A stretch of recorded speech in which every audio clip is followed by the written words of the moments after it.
You want to know who gets to be president? Well, let's talk about campaign financing. President is one of the highest honors in our land. To be the president means you are the commander-in-chief, you are the CEO of America. So to get to that role means you have to know quite a few people, and you have to be able to be financed by the right people. Now, although this has been a huge part of our political history, if you look all the way back to the beginning of our first president, campaign financing has always happened. People have always wanted to put their money where their mouth is and support the candidate that they seek to be president. But how can we ensure that our president is not using these campaign finance fundings for their own personal gain? Well, we can look to different online commenters or writers about how the money is actually used. For me, it's always been a question in my head. Who the hell came up with this idea of letting people back their favorite candidate? I understand it's a part of free speech, but where do we draw the line? Because it does become obvious that if we let everybody, meaning the rich, the poor, contribute to their favorite candidate, we could have a problem in the future where it gets so out of hand that the only people that can support the candidates are the rich. And in most cases, super PACs and corporations. As you know, with everything in America, there's always regulations on things.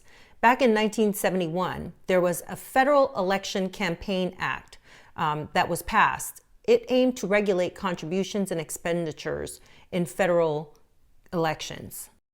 So back in 1971, the Federal Election Campaign Act of 1971 aimed to regulate some of these contributions and expenditures in federal elections.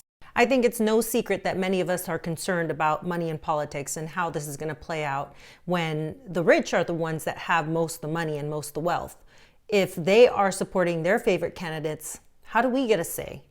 The argument that the rich and elite is going to push is that they need more money because costs have gone up to run these things. It's a lot of money to run a campaign, right?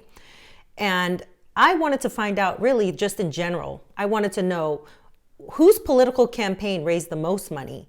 And when I looked this up, I was shocked to find out that Michael Bloomberg, in January 2022, Michael Bloomberg, a businessman and former mayor of New York City, set a record for self-funding his 2020 Democratic presidential campaign.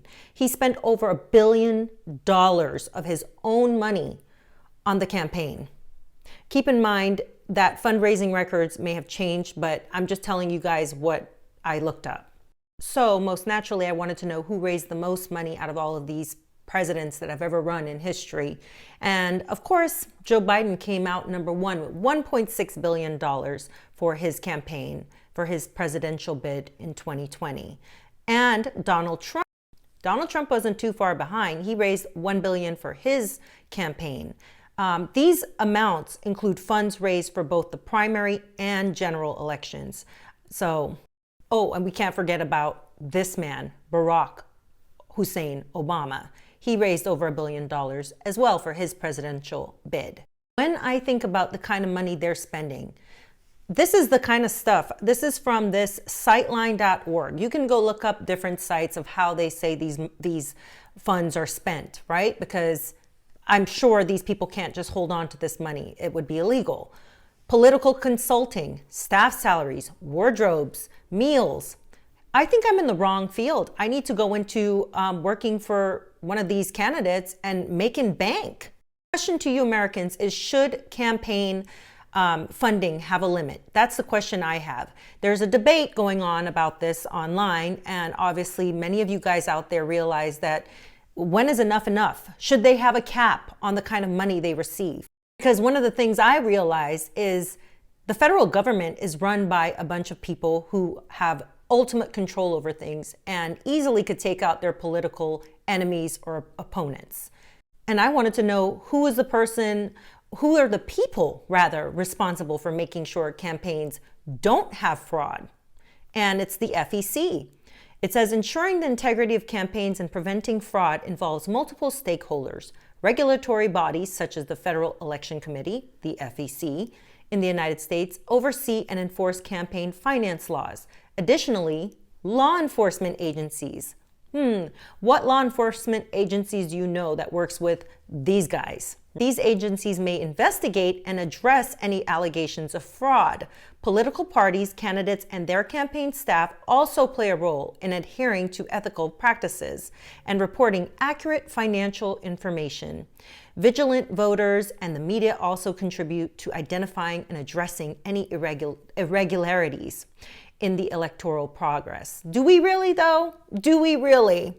Do you think they're going to care about us saying, we think they're using these funds for other things. We see now that Tommy over there has a new brand new house in Martha's Vineyard and has all this land that he's bought.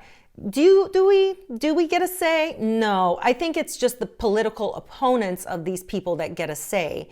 Here's what I'd like to see. More candidates that are running that are millionaires and billionaires put their own money behind their campaign and stop asking for free handouts. It's just like the video we saw of The Rock and Oprah begging for money from poor people when they have enough money to solve the problems themselves. And we need to really question, who are these people? Who are these oversight committees? Who are these people that are responsible for making sure that these things are done properly?